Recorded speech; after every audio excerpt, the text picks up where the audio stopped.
take your life and try to 360 it. The two greatest things in my life happened because of a whisper, of not being afraid. Fear is what is holding us all back. Fear is paralyzing.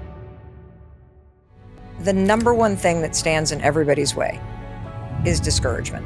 If you're discouraged, that means you've said it's not possible for me. For anybody who's dreaming about, doesn't matter what it is, opening a business, going back to college, should I try that? Oh no, I don't know. Just friggin' say it and try something and see. Because you know what's gonna happen if you're sitting at home? Nothing's happening. And so swing for it. Watch what happens in your life when you open the door to the possibility that you could have this thing. I think the truth about successful people is I don't think they're necessarily the most talented. What links everybody is they're not quitting. They're never quitting. They're never, ever quitting. And if you're listening to this, you are seeking. So you're not lost and your life is not crappy because it can't be. You are seeking, you're looking for something better. You're never really stuck if you're searching. Hoda, yes. Welcome to the Mel Robbins podcast. I've been waiting for this, Mel. I've been waiting for you. Well, I am so excited to pay it forward because you have shouted from the rooftops and celebrated me every single time I have been on the Today Show. We have become friends. I am so excited to sit with you, to have the person that's with us right now get to have that infectious Hoda energy zapped right into your veins. And everybody knows you as the host of the Today Show. Mm-hmm. But what they don't know is you're one of the wisest, most honest, infectious, inspiring person that I've ever met. Wow. Can I just say one thing? First of all, I received that and thank you and I love you. But when I'm looking at you in this moment, I am having a total flashback to the first time you came on the Today Show.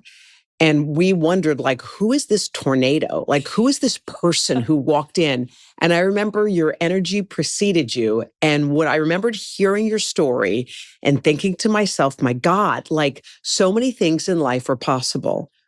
I stroll through your studios today and I feel so like proud of you. And so, it just shows what possibilities are there because you're walking it, you're talking it, you're living it, and I get to sit in it and it feels really good. So a big, big thank you to you. Thank you. It's awesome. It's awesome. You know, and that's actually what we're going to talk about today because I feel like more than anyone that I know, you have this incredible story where you are constantly reinventing yourself. You're constantly thinking about what's possible. You're constantly challenging yourself and the norm. And, you know, where I want to start is if I take everything to heart that you're about to share today, what could change about my life?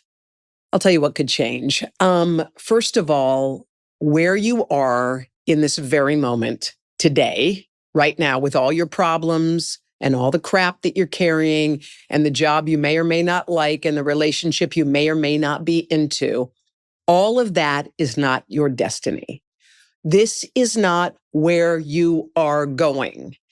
And the key to me is something that I feel like I've learned is sometimes you feel like I'm on a train and I'm going to go to my grave. I'm on the way, just pull on in. And I think what I realized is you can stop, hit the brakes on your life at any time. I don't care if you're 20 or 40 or 60 or 80, brakes, pause, and look. Look at your life. Just look at it from 35,000 feet and then decide, do I want to change it? And I'm here to tell you, like, I feel like I'm living, breathing proof that you can change it at any time. Things you thought were impossible are not impossible. They are actually probable. You can do these things, but you have to know that the possibility is out there. You are on fire. I'm on fire because I feel it in my bones. I feel it in my bones because I was the person who thought, this is my life. This is as good as it's going to get. And I am grateful and thank you. And that's enough. And I went from that's good enough to that's not enough. And there's more for me out there. And Mel, it's out there for the taking. I think we sit there and go, oh, that's enough. Don't be greedy. Don't be selfish. It's too much. Abundance, man. Abundance is available. I mean, look at you. Look at me. Like, it's out there and available. I loved what you just said. So I'm going to take a giant highlighter and highlight it to make sure as you're listening, whether you're taking us on a walk or we're in your car or you're watching us on the big screen on YouTube at home, that you went from, okay, this is enough to that's not enough. No. I mean, good enough is not enough. Good enough is not enough. And I'm not saying be constantly dissatisfied. Okay, so unpack that, because I think especially, and we're going to get into it, we're going to get into your story, because you have done this, stop the train, look around. Do I like where I am? Do I want to get off? Do I want to go to different? You have done this so many times. We're going to run through these kind of major points where you're like, stop the train. Yeah, stop it. Stop it. Or freaking accelerate the train. But talk for me for just a second about the difference between, okay, good enough is not enough, being an abundant point of view, and an anything is possible or what if possibility expansion point of view versus good enough is not enough, being something that you bash yourself. Do you see what I'm saying? Yes. So I think sometimes you can feel like you're always having FOMO, like what's over there? I don't know what I've's good enough. Look at their relationship or look at that job. That looks better than my job. I'm not talking about that. I'm talking about that when you quiet yourself and sit and you think to yourself, is this relationship, is this job, is this whatever giving me what I deserve? Because I think when you feel like you're not worthy, then you take the guy who's, he's okay. I'm not okay. I'll take that. Or the job where they grind you down and nobody ever gives you any compliments and you're not really getting a raise and you've asked for it 20 times and they're not responding. Like, I think there are moments to look at your life, reevaluate and change it. I'm not saying I want that beach house and I like what they have and I'm never going to be satisfied. No, I've been satisfied in my day-to-day, every day with what I have.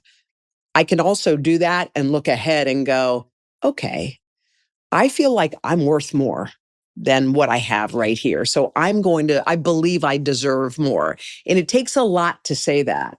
It takes a lot. I mean, there were times where I thought, do I deserve any of this?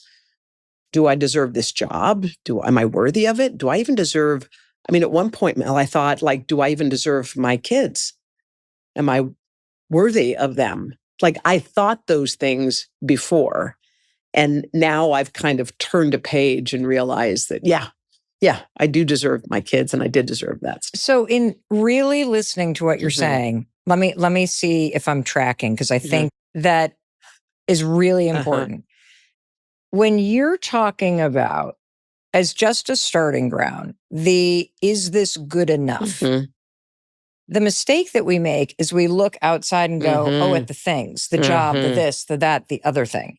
You're actually challenging us to go deeper and to ask ourselves honestly, is how I feel about myself, how I feel in this relationship, how I feel in this job, is that good enough? Do I feel respected here? Am I being treated in a way that's attractive and that makes me feel like I'm loved? Or can I be honest with myself and say, I don't like how I feel in this relationship. I don't like how I feel in this job.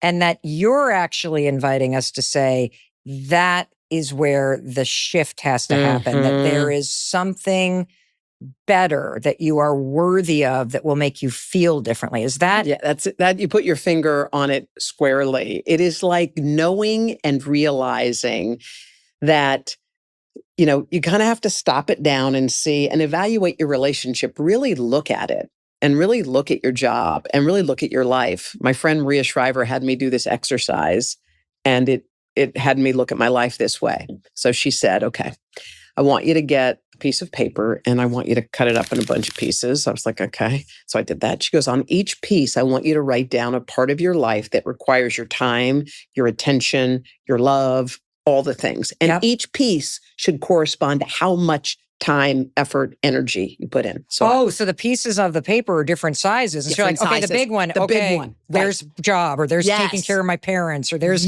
taking care of my kids, or okay, got it. So I started writing down kids, and that was a big piece, the biggest piece. Work was, medium size. And then it was visiting my mom, exercising, taking care of my dog, taking trips, blah, blah, blah, blah. So I looked at my whole thing and she goes, there's your life. How do you, are your kids really bigger than your job? And I go, no, actually they're not. She goes, well, let's change those. So we flipped those. And are you really spending that much time visiting your mom? No. Okay, why don't you switch that? Why don't you switch that? So make work even bigger.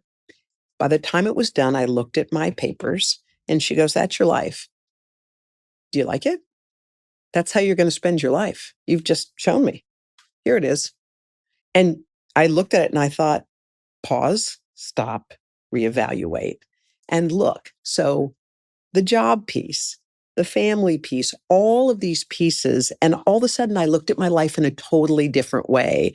So I think what I'm saying here is like, take your life and try to 360 it, whether it is your relationship, your job, and how it all fits together, and then do a reevaluation and take a look at it. Because otherwise, girl, you'll be marching off.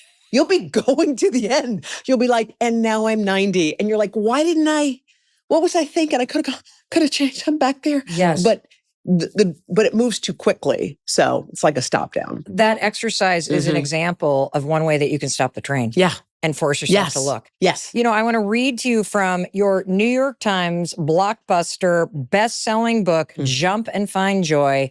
I am reading from the introduction. And you say, I truly believe that it's never too late to let go of what you know isn't working and to go for what you want. Yeah. What does that mean? Well, in that particular case, and again, I love this person, so I don't want it to be any kind of a slight against him. But one of the things I was referring to is I was in a long relationship with a wonderful guy named Joel, who is a lovely human, great dad to our kids, all those things. But sometimes in a relationship, it just stops working. Or you realize that as you grow and as things get better, something's not sinking in. Yeah. And, we tried all the things, like there was a guy who said, every couple of years, reintroduce yourself to your spouse. Hi, I'm Mel. Hi. Just so you know, I don't like Applebee's anymore. I loved it. I like Outback now. I know you always want to take me to Applebee's. I'm over it. Okay. Yeah. I know that was our thing, but now I've grown and I'm here now, in all these ways that you can reevaluate your relationship. And I think after a lot of those kinds of things, I think there comes a point where sometimes values don't align and sometimes things don't align. And so it's okay to take different paths. We took different paths, but they're parallel paths. Like Joel just came over. He hung out with the kids on Halloween. He dressed up. So he's a big part of their lives, and we are happier in this way. But I think it's important sometimes, and I don't encourage, it's not like, look at your spouse, and I don't encourage that. But I think there does come a point where you say to yourself, there's nothing innately wrong here. Sometimes it's the quiet parts that aren't there, and not in a, everything was fine, Well, I love that we're starting here, and I'll tell you why. Okay. Because the act of reinvention is either something that will be forced on you because somebody does something terrible and the relationship's over, or somebody that you love is no longer here, or something like it's either forced on you. Yes. It's forced on you when your kids grow up and Yes. move out. It's forced on you when Yes. industries change. It's forced on you when a recession hits. It's forced on you when somebody dies, or it's something that you give yourself. And when you said, really, you can at any moment stop the train that is barreling down the tracks. You can at any moment break your life into these pieces and honestly ask yourself, is this actually how I spend my time? And how do I feel in each one of these areas? And so what you're pointing to is the permission to feel worthy and joy and to feel fulfilled in new ways. And any woman that's ever had children who was a stay-at-home mom who quietly starts to feel like, I want to do more. That is the exact same moment of reinvention, because it's not that there's anything wrong. It's a beautiful thing. It's an amazing thing if you can afford to stay home with your kids.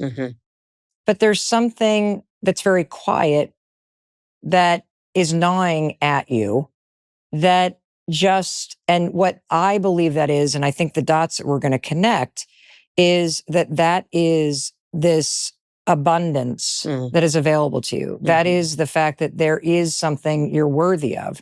And you can claim what's you're worthy of without making the thing, whether it's parenting or the relationship or the job that you're leaving, unworthy. You see what I mean? 100. And I think too, it's like the first piece of the whole thing is speaking it out loud, even if it's a whisper, even if it's to yourself in the bathroom mirror, even if it's to your dog Waffles, it doesn't matter. Like speaking the thing out loud. What is the thing that whatever your thing is? For me, Yeah. one of the things that was missing in my life that I did not believe I could ever have because of life's challenges was motherhood. For me, I had, gone through some challenges early in my life. I had breast cancer and a divorce and went through those things, and I had missed that train. And it was crushing me. But I buried it so deep down because it was not available to me. I was not going to speak about it because if I spoke it, and why would I say something that would never come to be?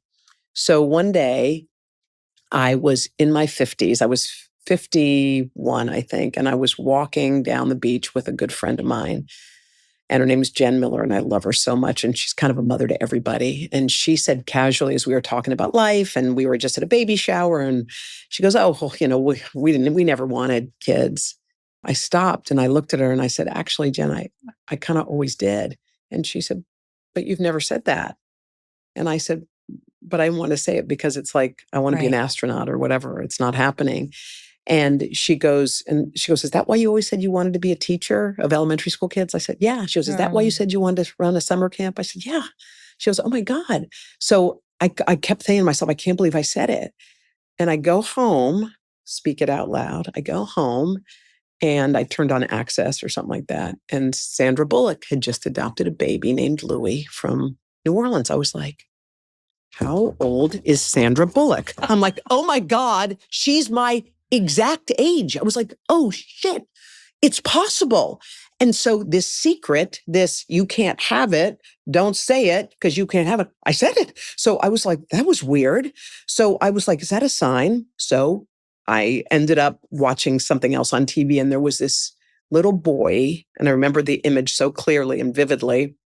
He was in Syria and he was covered with soot and he was crying, and it was terrible, and his parents had died.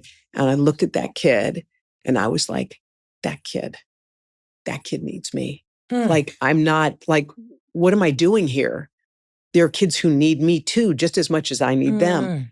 And one by one, after speaking those words out loud, things were happening. And so here I go. I start the adoption process. I'm 51. I'm like filling out papers. Like, what is happening here? Mel, I am like sitting at my desk because it's never happening. And the phone rings. And the lady on the other end of the phone says my two favorite words in the English language. She says, she's here. Haley came. This was solely because I spoke it out loud. I promise you, if I would have buried it like I've buried other things in my life because it's out of my reach, something about saying it in the universe changes things. And it changed it for me. So, I mean, what I guess I'm saying to your lovely, incredible listener who's here is, it's not too late. It's not too late. Whatever you have in your brain or in your soul that you're carrying, like, no, can't do it. Just say it. Say it anyway and see what happens. Like, I think we bury things, and I think it's good to unearth them and give them a go. You know, the visual that came to mind as you were saying, say it, because something happens when you say it, is I had this image immediately of a door that you open. And when you bury something deep in you and you don't say it because you are convinced you missed the window, you're convinced it's too late, you're convinced it won't work out for somebody like you are the one that keeps the door closed. But when you say it out loud, you have just opened up the door, which allows the energy to shift.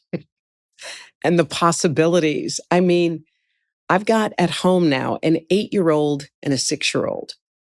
Think about that for a second.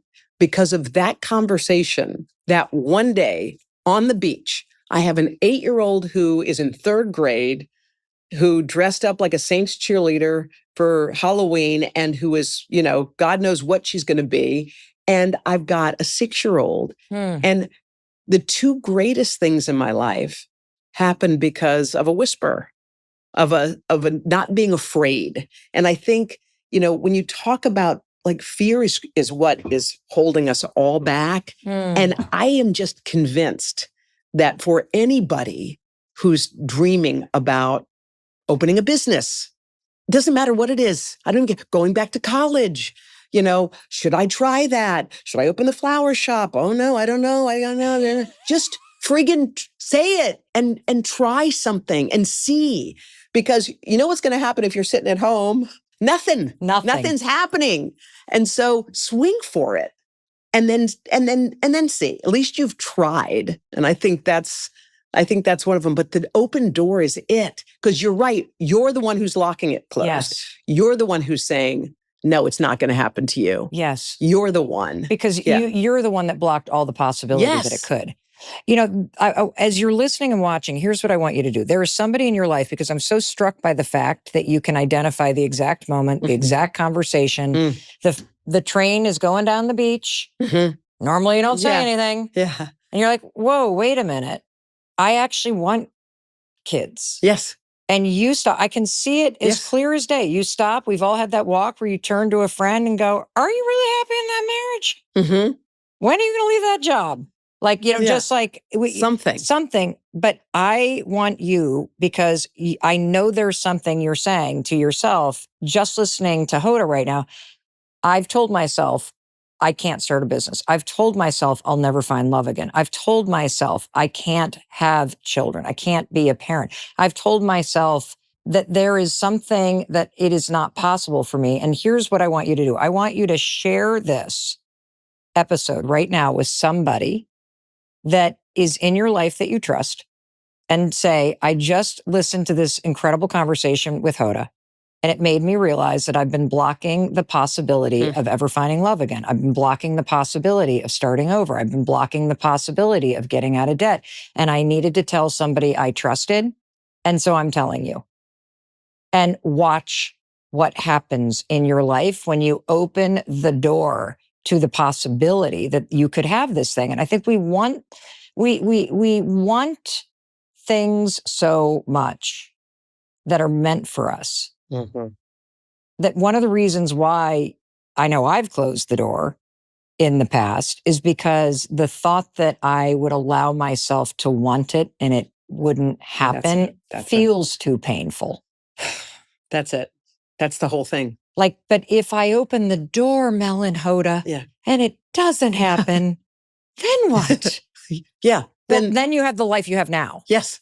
Right. Nothing's changed. Yes. You just spoke it out loud. I think the whole idea about like you said, the job that's not working, it's like there's this phrase I love, which is just repotting. It's like you're pulling yourself up by the roots. And when you're in the air, you're scared to death. You're like, oh God, there's no water. I'm going to die. I'm going to die. I'm up here. My roots are flailing. And then gently placed into a bigger pot, nutrient rich. The soil's good. It's soaking up. You're like, wait a minute. Oh, look what it's like over here. I thought if I left this little pot, I was going to be dead. And what you found is you just needed room to grow. I mean, your heart's ability to expand is beyond measure. I thought I had all the love I could handle before my girls. I was like, I have a great family. I have a great boyfriend. I have a great puppy. I have a great. And it's all true. It's all true. But when you crack it open, the amount of love that will come toward you that you had no idea was even possible, it was so out of the realm of even my wildest. I couldn't dream that big. Like I couldn't, my brain wouldn't take me there. But yet I'm actually living that life. And I often think, like, what would have happened if I didn't have that conversation? What would have happened if I didn't? There were many leaps and things I took in life. What would have happened if I was too afraid? Where would I be? I mean, I could picture my life. I would be probably married to someone who I shouldn't have been. I probably would have been working in a job that was okay. And my life would have had this kind of a parameter. Right. Yeah. Well, I want to just go back and keep circling back to the fact that as you're listening and watching, you don't miss that this begins with you stopping the train for a second and you asking yourself, how do I feel in my life? And is how I feel good enough? Because Hoda is here to tell you it's not good enough. And there is something that is so much richer and deeper and more profound and possible for you. But it begins with that quiet admission that, yeah, okay, this is okay. This is a good life. And I think it's also, Mel, you're trying to, because sometimes you can think about taking a leap or should I go? And sometimes your leap is up where you are and back down. Yeah. You actually are in a place that is perfect for you. Yeah. Sometimes the leap doesn't have to be out. It can be up, oh, wait, landing. This is it. Sometimes I just needed a different point of view. I'm actually exactly where I should be. And I think that's very, very important to think about. I mean, look, I was, at the Today Show and I was leaping up and down saying, what's better than right here? Like, nothing. I mean, to the rest of us, because I think this is another thing that's really amazing about your story. You are at the height of your career. You have one of the most coveted jobs on the planet. When I was growing up, I always thought the job that you had was like the best. I mean, the anchor of the morning shows? What? The Olympics? It's a good gig. Meeting everybody? You guys are always having fun? The people you get to work with? Oh my God. And now, and it's like, wait, what? Hoda's leaving? Wait, what? And so I am saying that because, what happened that had you go even in the height of everything and like to go, well, you know what? I think there's something else. I'm not even quite sure what it is. Yeah. It's kind of weird, right? Well, it's not only that it's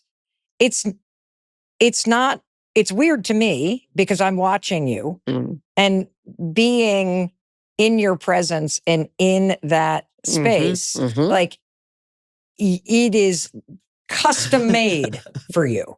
What you experience through the television with Hoda is 100x what you experience being on television with Hoda. Mm-hmm. And so when that happened, it must have were you afraid? Were you like, how did you walk away from what looked like was perfect on paper to become the CEO of a company that you are building in an entirely new space? You know what's funny about, well, something hit me. It's about decades for me. Okay. My 30s and 20s, I worked my tail off, and I worked through most of the decades. My 40s was kind of my tricky one. I'd gotten sick with cancer. I got divorced. My 50s was like, wow, kids, Savannah, first female anchor team. Woo. It was like, so then I was approaching my 60s and I thought, well, what is this one going to be like? Yeah. Now it could be an extension. I thought, yeah, why not? 50s, 60s, yeah, we'll keep going. And every now and then I got this kind of thing, but this is 60s. Like how is this decade going to feel for me? I actually paused down on that and I thought about it. And I was thinking about what I wanted it to look like. And I took some time and I was, wondering, have I done everything? And is there more to do at the Today Show? I feel like I've interviewed all the coolest people. I've done the Olympics. I've done all these fun things. Like, is there more for me to do? Or, is the same great? Could be great too. And then something weird happened. It was my 60th birthday party. It was like the party. And it was on the Today Show. And it was one of those big ones where people had signs they drove. I drove from Minnesota. Happy birthday, girl. My birthday too. I was like, like I loved it. My whole family flew in. It was like of a lifetime. Jenna's dad, President Bush, gave me a painting. I was sobbing. I was crying the whole time. But something weird was happening. My sister, my best friend, everybody was there. And while I was there, I was almost having an out of body. I was literally like hovering above. I was like the top of the wave. I kept thinking the top of the wave. This is the top of the wave. I could feel it. I was like, I have chills now. I was like, this is the best it's ever going to be. And I knew it. I knew it like warm hand on my heart. I knew it for sure. And something just came over me. And as I was looking out, I was thinking to myself, okay, did I just decide something on this birthday on the plaza? Like, is that true? Like I let the day settle, went home, thought about it some more. We'd moved out to the suburbs, me and my kids, and I was watching my kids play out in this, climb trees and do fun things. And I was like, is there a different life awaiting me? And my little girl, Hope, who was 6, was climbing a tree in the front yard and up and down she went. I was watching her. I was just thinking about, what am I going to do? What am I going to do? Watched her go up and down, a little tree, up and down. Hi, Mom, look. I'm like, oh, here you are again. Up and down. Okay, good for you. And then she's at the top and I go, Hopi, you're at the top. I go, what are you going to do? She looked at me and I kid you not, she goes, I guess it's time to find a different tree. I go, what? She goes, a different tree. Right, Mom? I go, yeah. A different tree. Yeah. Yeah. So I left and I was like, my heart was full. I was like, oh my gosh, I think I've decided. And then there was some actor on the show and he was talking about waves. And everything was, how it is when you say something. He's talking about waves and I'm listening and he goes, Hoda, let me tell you about this. I rode the Oscar wave. It's high. And he was telling me, he goes, and it's so high, but it's going to crash, right? Because every wave does. And you ride it and you're like, yes. And the wave goes down. He goes, and then I made the decision to paddle back out. So I paddled back out and I rode the next wave in. And that one was my Indy. And it was a fun one. It was little, but it was fun. And the next one, he goes, you paddle out as many times as you want, but there'll be different waves. So I was thinking about it. And so with all of that, and I also started thinking about like my time pie. I was like, we all get a time pie. Here's how we carve it up. And I have one life and that's it. So what am I going to do with it? Is this time pie the way I want it? And I realized it wasn't how I wanted it. And in that moment, I thought about my kids walking to school, the suburbs, starting a new company. I was thinking about that. I had that brewing in the back of my head, a little office. I'd walk my kids to school and walk to my office in town. Like I could see it. And so with that, the decision became clearer and clearer. And I thought to myself, if I can put my head on the pillow when I sleep. I know it's the right choice. If I'm tossing and turning and I don't know and angsty. And Mel, I could sleep. I could sleep. I mean, the hardest part was telling my mom because she loves to watch me. I love your outfit. It's so amazing. Like that was my worry. You know how you worry about how other people will react to your big decision? Yes. So that's how I decided in that moment. It came with some angst, of course, plenty, but also some clarity. So I feel like if I had unfinished business, if I hadn't have interviewed everyone I could have dreamt of and done all the great things, I probably would have been like, oh, but I'd done 7 or 8 Halloweens. I'd done plenty of Olympics since Torino. I've done, all that kind of stuff. So I knew inside. Wow. Yeah. I love that warm hand on heart. Yes.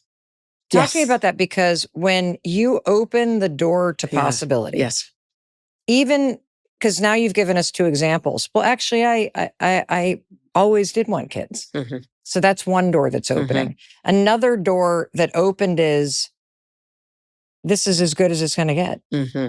And if this is as good as it's going to get, is this enough? Yeah. And so you open the door to, is there a different chapter in my life?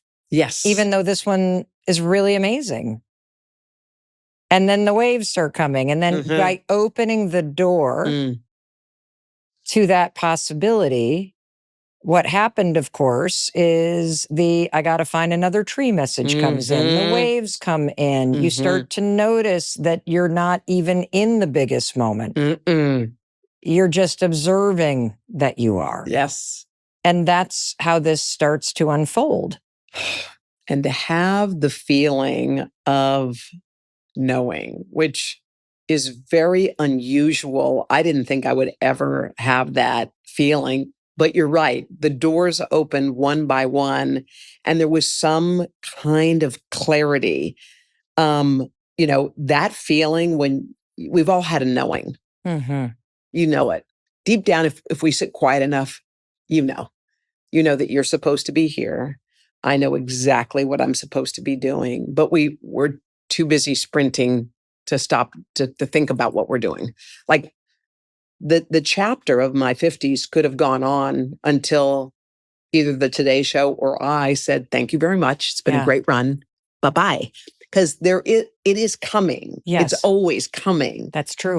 There's a time in every career where you start off and you are like, wow, wow, wow, wow. It's amazing. And then you start to go, it's still fun. It's kind of fun.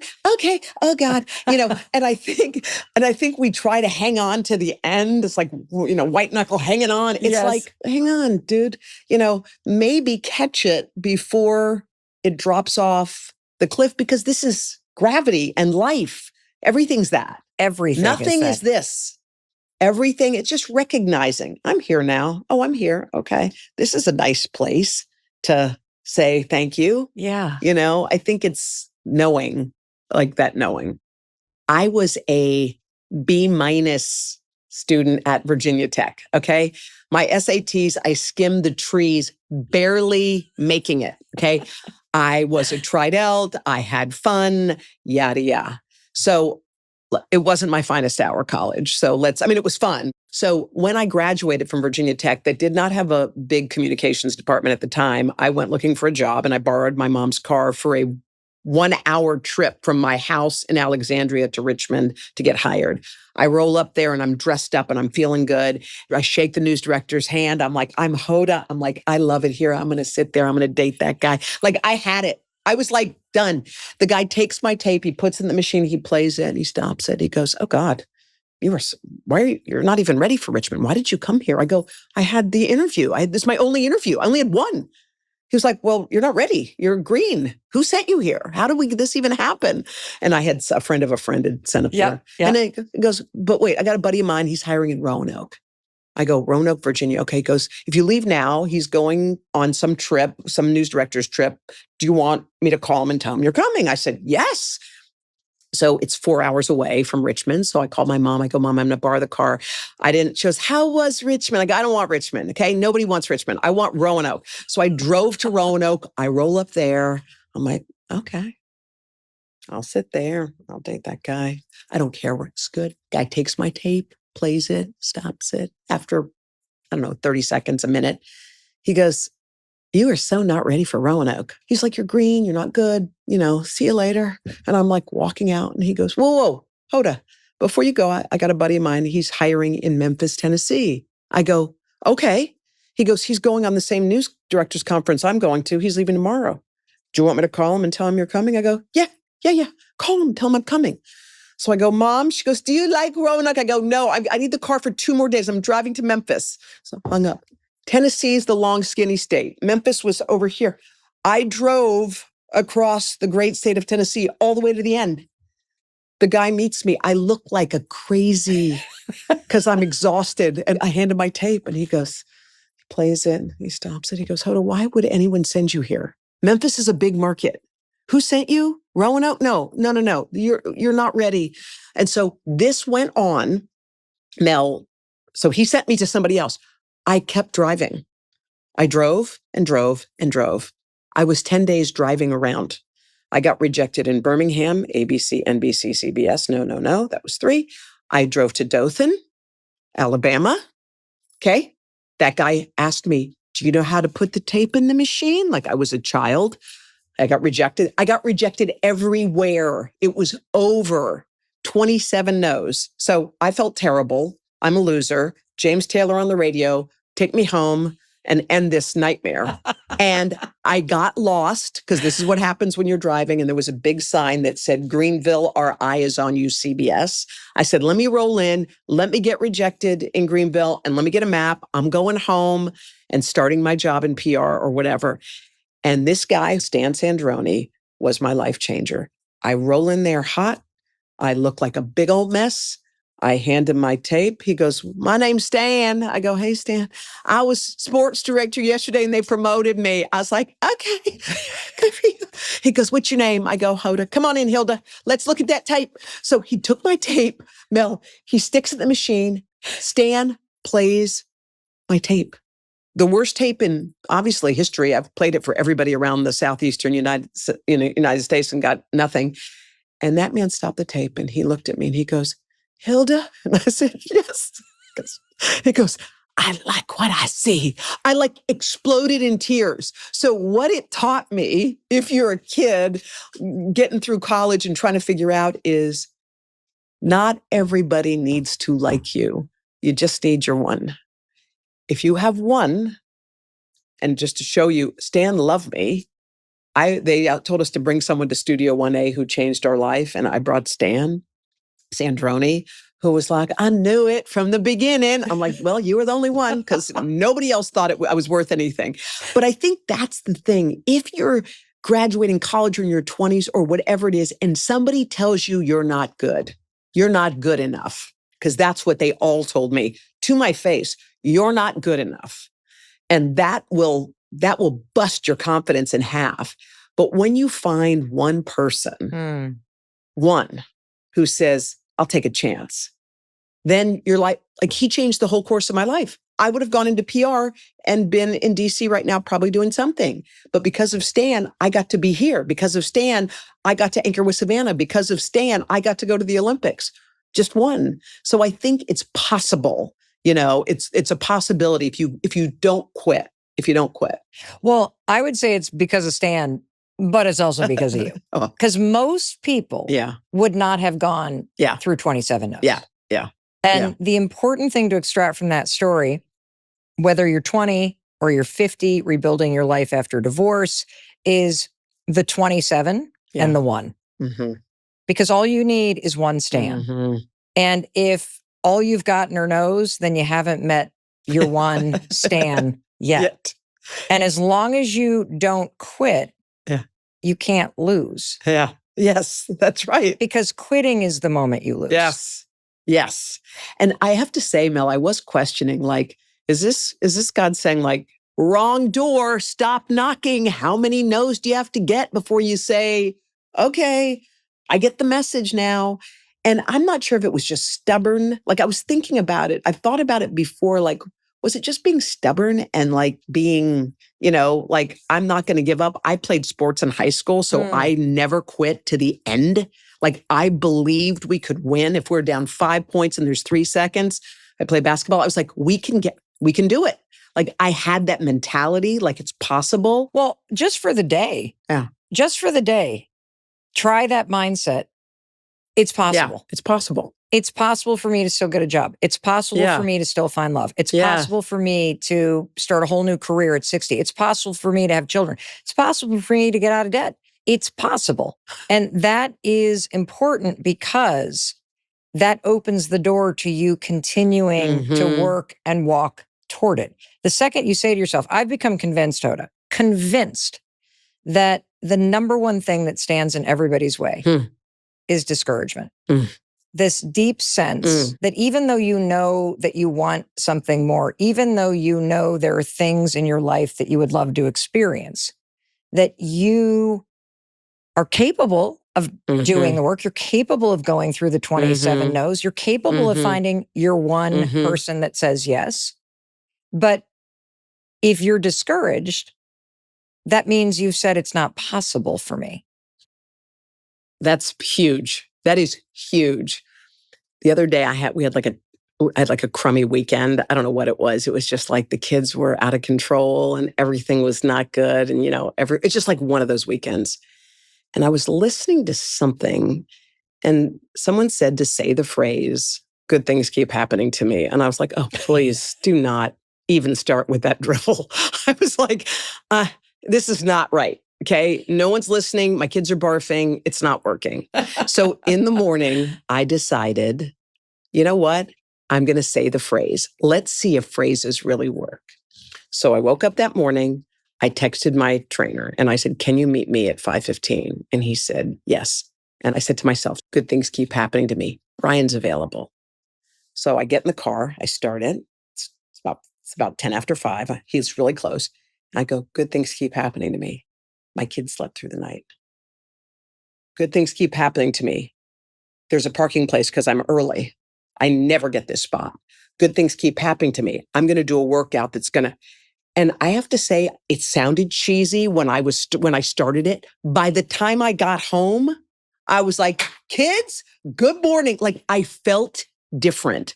I agree 100 that what you tell yourself, because I had to search for things that were good in that morning because I wasn't feeling it. I was feeling blech. I wasn't feeling, but they're there. You just have to find them. So I just was seeking. I became like someone who was seeking. Well, what you did in those 6 words is you manually and intentionally changed the settings in your mind. Wow. And you turned on kind of the attention network in your brain to cast it out. And there is so much extraordinary research. We just interviewed Dr. Aaliyah Crum, who's this incredible neuroscientist who studies the settings in the mind and the impact it has on your body. That is a beautiful example of her research and how you can intentionally activate your brain and change the settings. And those words, good things keep happening to you. 6 words, change the settings, signals to your body. And now you have a completely different experience of the day. And I actually think the best advice is always cheesy. Do you? Yes, because everybody goes through their day in a bad mood for no reason. Yes. Everybody is a little resigned and suspicious and, and kind of beaten down because we've closed the door to possibility. Because we've spent years telling ourselves we're not worthy and we're not good enough, we're not this and we're not that. And so when somebody comes along who's as bright as the sun like you are and is like, hey, why don't you just say like, good things keep happening to me? And you're like, shut up, I don't want to say that. Like, that's the stupidest thing I've ever heard. This is the cheesiest thing. Don't you dare tell me in my crappy life that good things can happen to me. Do you know how bad my life? So then people start arguing. Yes. And maybe your life is terrible right now. But that's why we attack the possibility. That's so interesting. I just had a flash moment while you were saying this. I was at a retreat with Maria Shriver, and this woman raised her hand in the back, and she said, thank you for that talk. It was at the end, and she said, I just want to say something. I am lost. She said, My kids have left home. Mm. My job is thankless and terrible, and my relationship is dead. And now it's even more in the spotlight because the kids are gone and everything's terrible. Can you help me? And I remember Maria looked at her and she said, well, I would love to help you if I knew you better. I don't know everything about you. She goes, but I will say something. She said, language matters. She said, you're not lost. You're here. You packed a bag. You put on that outfit and you came to this session. You're not lost. You're seeking. You're not lost. You're searching. And we talked about how language, what we say to ourselves matters. And I feel like that feeling and that language and realizing that there are other words you can use to describe yourself. My life's crummy. My life's terrible. My life, you don't know my life. Right. And if you're listening to this, you are seeking. Yes. So you're not lost and your life is not crappy because it can't be. You are seeking, you're looking for something better. And that's I think that shift is what I know has helped people I love and it's helped me through life. It's realize that you're never really stuck if you're searching. You're never That's really. true. Yeah. That's true. Actually, when you say I'm stuck, I think it's an example of one of the things that you told us at the very beginning. You can stop the train at any time. Mm-hmm. Because when you say I'm stuck, the train is stopped. Mm-hmm. And now you're no longer in the rat race. You're no longer running through your day. You're actually present to the fact that the train's going nowhere. Mm-hmm. And so I would have clapped my hands and said, thank you for being honest. Thank you for recognizing that your life doesn't feel right like you want it to feel. Right. Now what? Now what? Are you going to spend the next decade arguing about how bad it is with yourself and trying to prove to all your friends why it's bad and that they should feel sorry for you? Or how about you go over to Microsoft Copilot and type into AI, this is what I hate about my life. What do I need to do to make it feel a little better? That feels so good and easy and doable. It's not easy. It's simple. It's simple, but it's not easy. And it's not easy because of that discouragement and that fear. And so, Hoda, I would love to have you talk to the person that is like, I can't believe my sister sent me this episode. This is exactly what I needed to hear. Damn it. It's so much easier to complain about all this stuff and not look in the mirror. I remember once I had a friend say to me, why would I go to therapy? Find out I hate my husband and my life? Then what am I going to do? Yeah. Right. They'd rather bury it. Well, I've spent lots of decades of my life burying stuff. Me too. And so for the person who's sitting there having this wake-up call, you're starting to go, I'm opening the door to possibility. I don't like how my job feels or my relationship feels. I don't like how I feel in my body. I need to start taking care of myself. I don't like the fact that I'm becoming reclusive. And I never see my friends. I don't like the fact that I've grown distant from my family. Whatever that feeling is. Yes. And you're quietly starting to draw together the courage. Especially to change something huge. I mean, walking away from the Today Show, saying out loud and filling out the paperwork at 51 to adopt a child for the first time. Saying out loud to somebody that you love, I'm not really happy anymore in our relationship. These are really big things. So what would you say to somebody who is cracking the door open and they're not ready for their friends, Hoda and Mel, to kick it wide open? But you are at least feeling that tingling sensation of they might even be reaching to hit pause because I don't know if I can handle calling off the wedding. I don't know if I can handle my parents' disappointment when I change my major or I tell them I'm going to follow my dream and go move across the country or the planet. Yeah. Well, it definitely takes a ton of courage to make a change. If you're thinking about it and it's eating inside of you, I think you have to take baby steps because don't fling yourself off a cliff. That is not smart. Don't quit your job. You need the insurance. Don't jump out of your relationship without really examining. And I think it's important to take a deep look at what the dissatisfaction is. One thing I do every morning that's helpful to me is in my journal, I have 4 prompts. And every day I use the same 4. They are body, intellect, emotion, and spirit. And under each one, I write what they need. What does my body need today? It needs a walk. It needs a bath. Needs a manicure. Needs sleep. Write it down. What does my intellect need? How about that book that's been sitting on my bedside table forever that I haven't cracked open? 1 chapter. I need 1 chapter of something intellectual. What do my emotions need? I didn't get time to put my kids to bed well last night. I'm going to take time and I'm going to read. And what does my spirit need? Oh, I need a better connection with God. So I'm going to read this or do that.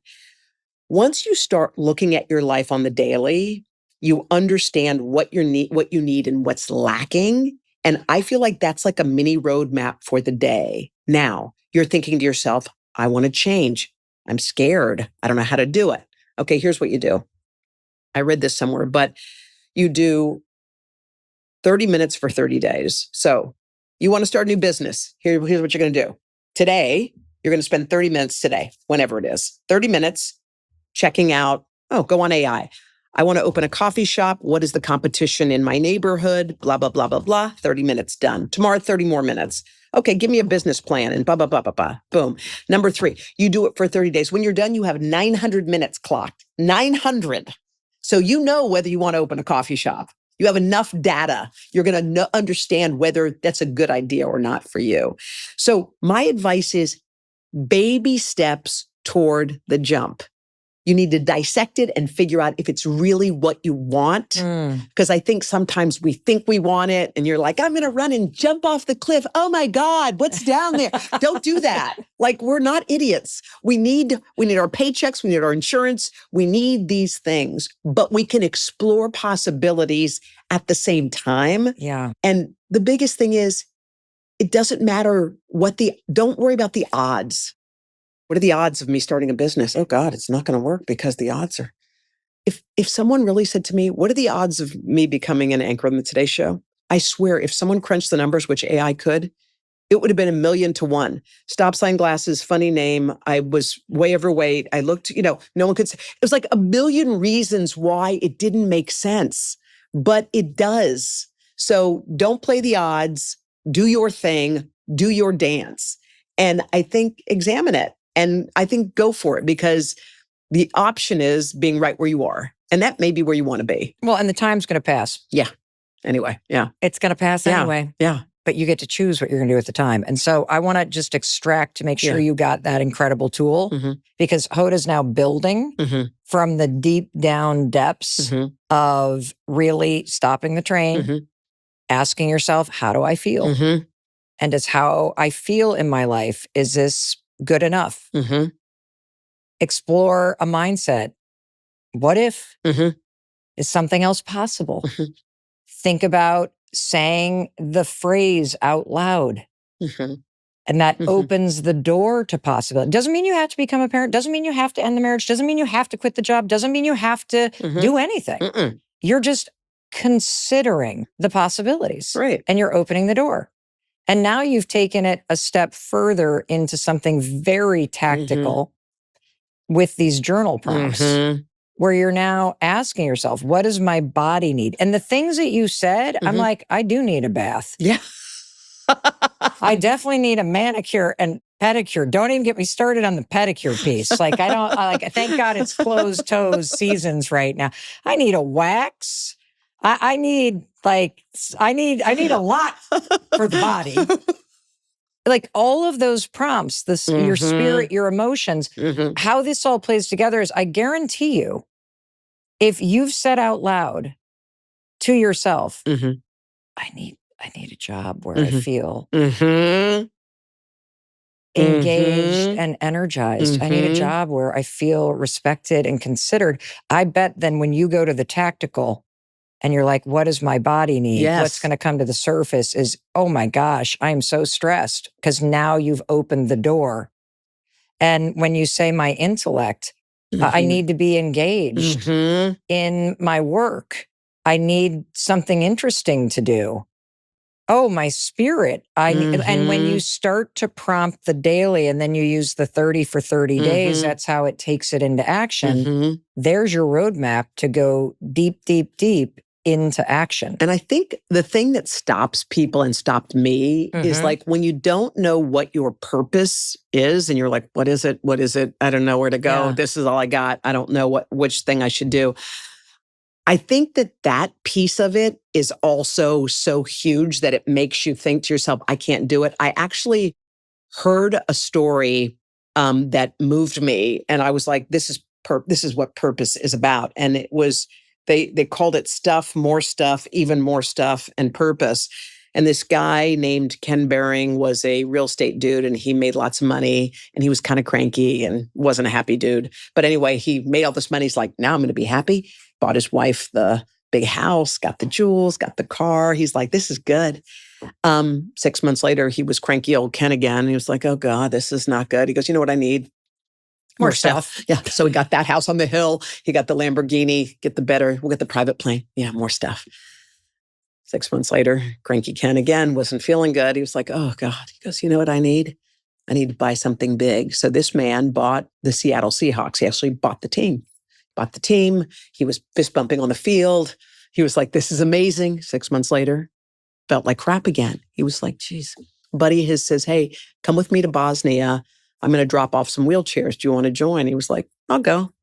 So they take 75 wheelchairs. And when they land, there are 75 disabled people on the tarmac. He's opening up the chairs, and one by one, they're hoisting these people up, putting them in the chairs. Gets to the third guy's lifting him up, and the guy kind of grabs his hand, and he looks at Ken. Ken goes, you okay? He goes, yeah, I just want to memorize your face so that when I see you in heaven, I'll say thank you. And Ken said it was the first time in his life he felt sheer and utter joy and purpose. First time. And it changed the course of his life. He ended up taking wheelchairs to people who needed them.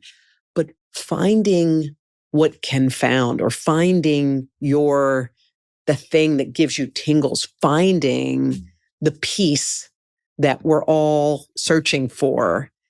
Because I think change is easy when you have the peace. You're like, oh, now I know where I'm going. Because it's hard when you don't know which way to turn. But I think finding that concrete peace, and I was thinking, like, how do you do that? And I did ask a friend of mine who's a professor, and she said, this is what I tell my students to do.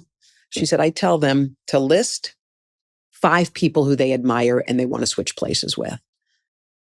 Just even for a day, who would they be? So they list them.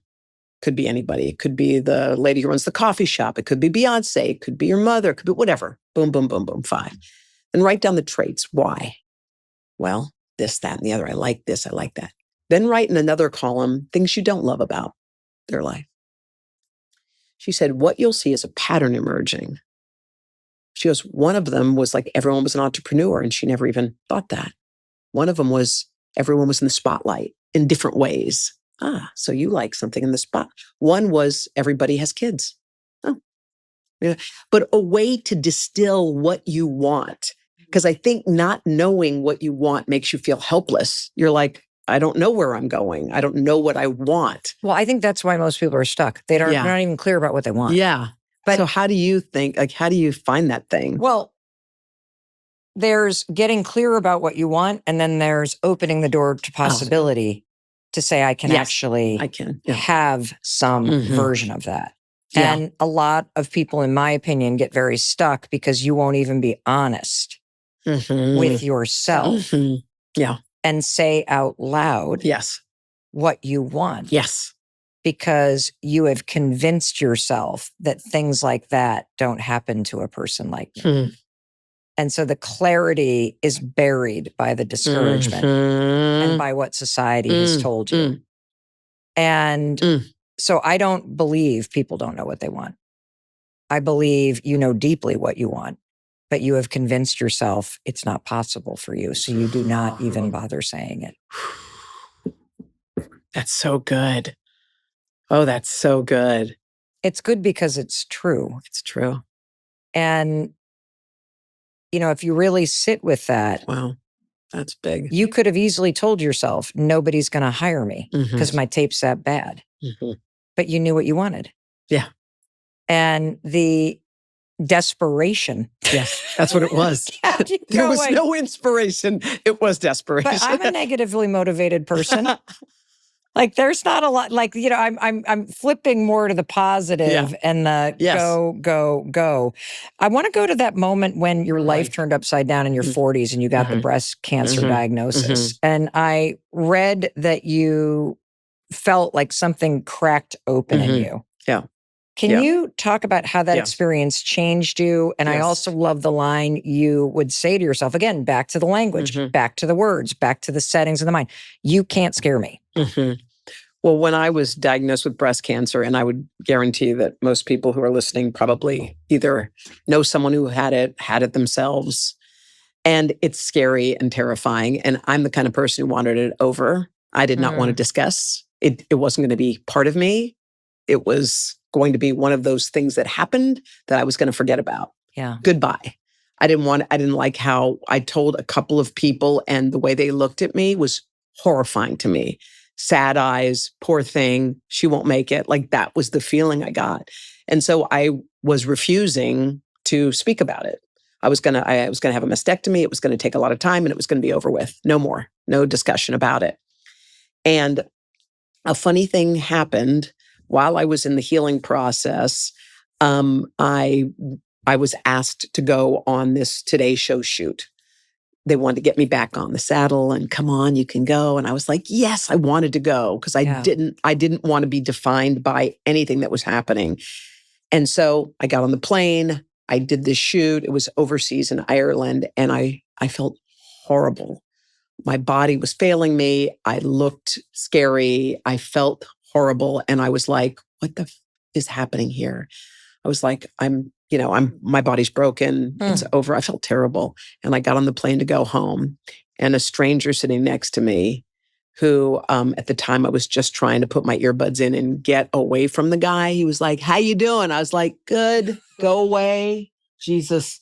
He's like, no, you on one of those shows? And I was like, oh, like I wanted to sleep so badly. And the guy started talking and I liked him. He was friendly. And he goes, so he was asking me questions. I was asking him questions. And he said, what's that on your arm? And I go, oh, it's a compression sleeve. He goes, what's it for? I go, oh, I had a procedure. He goes, what procedure? I go, I had an operation. Like, I was like, what the? And he goes, what was it? I go, oh God. I go, okay, I have breast cancer. I said, but I hope when you get off this plane, you don't say, oh, I sat next to this girl with breast cancer. He goes, what is wrong with you? He goes, breast cancer is part of you. It's like going to college or getting married. He goes, let me give you some advice and you can go to sleep. I was like, all right. I go, and I'll never forget what he said. He said to me, don't hog your journey. It's not just for you. He said, think of how many people you could help on the plane ride home. He said, you can put your stuff deep in your pockets and you can take it to your grave or you can help somebody. I have chills. Ken Duane was his name. And I never forgot it. And I was like, I was hiding it. I wanted to bury it. And this man just cracked it opened the door. This guy, Ken, a stranger, he changed everything for me. I was no longer hiding or ashamed or worried about what people would think of me. It was part of me, just like going to college or getting married. And what happened as a result was, you talked about the 4 words, you can't scare me because language matters. I sort of had this epiphany when I was sleeping and healing. And I popped up out of bed and I was like, oh my God, you can't scare me. It's like, wait a minute, the scariest thing just happened. Maybe I wasn't going to make it. I made it. Here I am. So now what? Now what? So with this kind of courage and propelling me, they were starting a new hour of the Today Show, a brand new 4th hour, never been, ever happened before.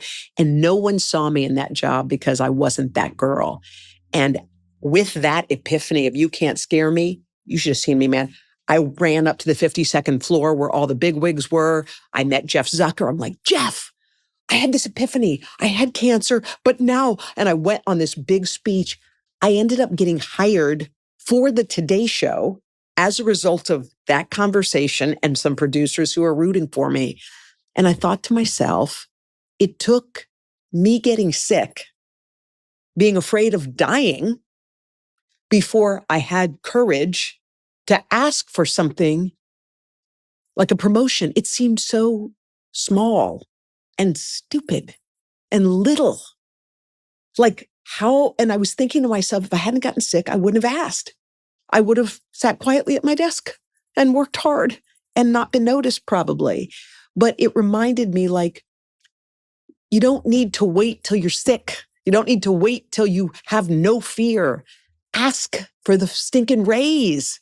Ask for the promotion. So what if they say no? So what? You asked. You did something. You took an action. I mean, sitting quietly at your desk is going to get you nowhere but at your desk.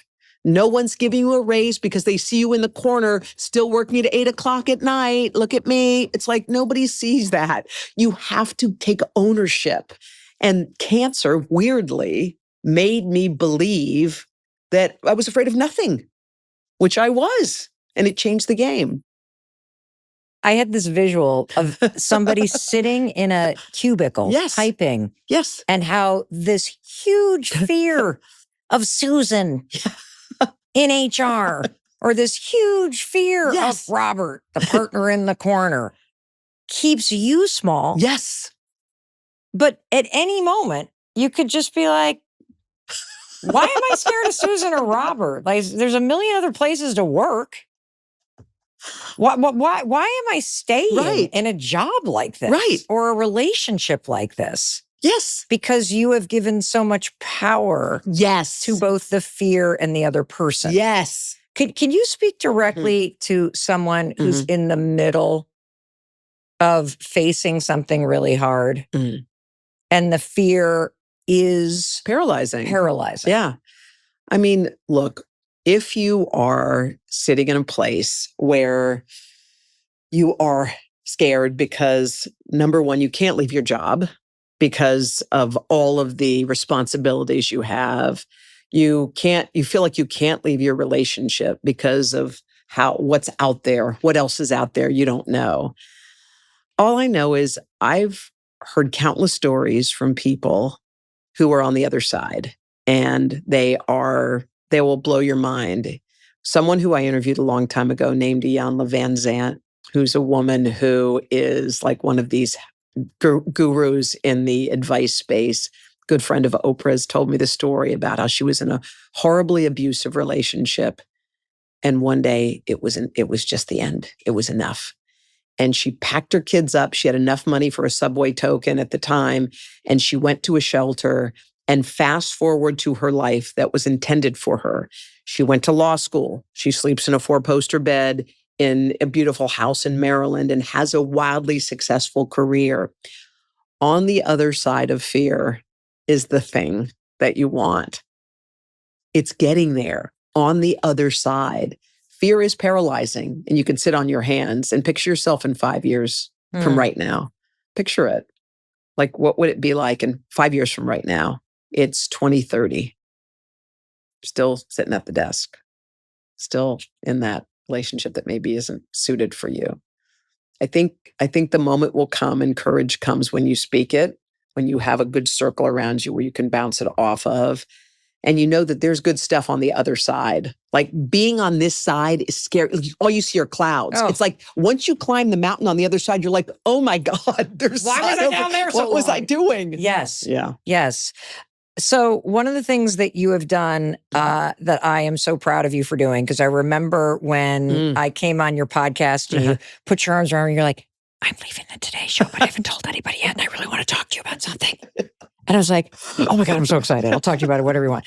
And our friendship exploded. Yeah. At the age of 60, you are stepping into the space of tech CEO. You are launching a new wellness app, Joy 101. This is a whole new Huge. chapter. You have never run or built a technology No. app. And what I love about this, Hoda, is that you're like, maybe it's possible. Maybe I could figure this out. Maybe I could and what I would love to have you speak to the person who's been telling themselves, I'm too old. It's too late. I've never done that. I wasn't an engineer in college. Yes. I can't do this. I can't do that. What has just jumping and saying, I know I don't know how to do it, but I'm going to figure out how to do it. How has that changed your life? And what do you want the person listening to know about just saying, screw it, I'm going to figure it out? Here's the deal. I'm going to tell you what to do. Be a beginner again. Be a beginner again. I'm 61 years old and I'm a beginner again. It's like I'm on the JV basketball team and I'm learning how to do it all over again. And I see all these varsity players and I'm like, I can't believe I'm actually in this group. Being a beginner again is one of the finest feelings in the world. I love it so much. I don't know. I'm learning every day. I called you, Mel. You came on in a group meeting with my team. Mel came on with my entire team when we were just like toddlers, infants, trying to figure out, you're like, here's what's going on. This is what we are learning as a group. Joy 101 is it's a wellness platform. It has all of the things I love so much, and I'm learning how to run it. We're doing retreats. I'm learning, how do you run that? Who do you hire for that? We have an app that has a place where you can put your information in, and it gives you a kind of a curated special program just for you. It's mind-blowing. So as I'm going through this, I'm learning to build something brick by brick. First, I called my sister. I'm like, hey, Hala, do you want to do this with me? Yeah. My best friend, Karen, who's genius. I go, do you want to do this? Yeah. She's like, I have a friend named Mike. Mike was one of the founders of Open Table. He came and joined us. Mike said, I got someone named Radhika. She's an awesome. So she came. I got someone named Kate. And like, literally, we're like this band of friends that came together to build this wellness platform. And I was always seeking those kinds of things, like a breath work I learned to do late in life and all these things. And I was thinking to myself, like, once you get bitten by that bug, once you do a breath work class and you're sobbing and you go, what the hell just happened to me? So I was hooked on these wellness practices that change. And because you've had a lot of your guests on, they change the chemistry in your body. So I was seeking a place, where can I find all that stuff? So I looked at Calm, which was great. And I looked at Headspace, which was awesome, but nothing was speaking to me. And I'm like, let's build that.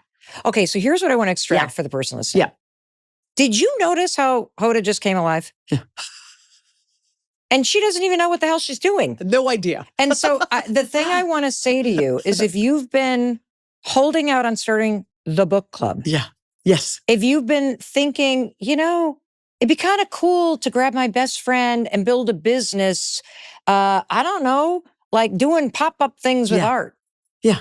What's available to you is the energy and the vitality and learning and what it brings into your life. Pursuing something interesting is what makes you interesting, because you now have something and a reason to get out of bed and to start learning again. And that's what I see in you. And so I want you to really take away from what Hoda is now doing at 61. And she's learning it's hard to do this stuff, but it's worth it. Yes. Because you're opening the door to bigger possibilities. Yes. And so be a beginner. You will not know how to do it. No idea. But just imagine the possibility. And flopping over and over is A-OK. If the person listening right now takes just one action from this conversation, what is the most important thing to do first? I think the most important thing to do is to tell yourself that it's possible and believe it, because you're not going anywhere if you're not believing in the possibility. If you're trudging around saying, well, I guess I'll try, it's not working, dude. It's not going to work. You don't even want it to work. You have to go in with the belief that there is a probability of success for me doing this. And that's changing a mindset because you got to feel the things inside. And I know it sounds blue sky, but it is not. The only reason I have been successful in all the places where I have tried is because deep down inside, I knew it was going to work. They wondered with me and Savannah together, is it going to work? 2 women. We're not sure. We're not sure. I knew it was going to work. I knew it was going to work. I know this business is going to work. They're like, oh my God, is it going to work? Is it going to work? Yeah. I go, you couldn't make it feel if you tried. I tell some of my employees, we're working. Get on the train. Like we're going. And it's going to work because you're not quitting. Never. Well, that's why something the works. Biggest one. Because I'm going to keep working until it does. Yes. Yes. Yes. I love that. Hoda, what are your parting words? My parting words are, it's never too late. You're not too old. And everything happens right on time. That's it. Hoda, I am so proud of you. I love you. I love you. I love seeing you win. I love seeing you going for it. I am constantly shouting from the rooftops for your success, for your joy. I am proud to be your friend. And I am grateful that you came to Boston and you shared everything that you did. And every time I spend time with you, I feel like the luckiest person in the world. I love you. I love you too, Mel. Thank you. Oh my God, I know I was going to be crying at the end, but that's how it goes. I love you too. I love you too. Thanks, really Mel. Proud of you. And I also want to tell you, in case no one else tells you as your friend, that I love you and I believe in you. And I believe in your ability to create a better life. And please take everything that Hoda poured into you and just consider it exactly what you needed to hear, because it was exactly what you needed to hear. Alrighty, I'll see you in the next episode. I'll welcome you in the moment you hit play. And thank you for watching all the way to the end. And you're going to love this next video, and I'll be waiting to welcome you in the moment you hit play.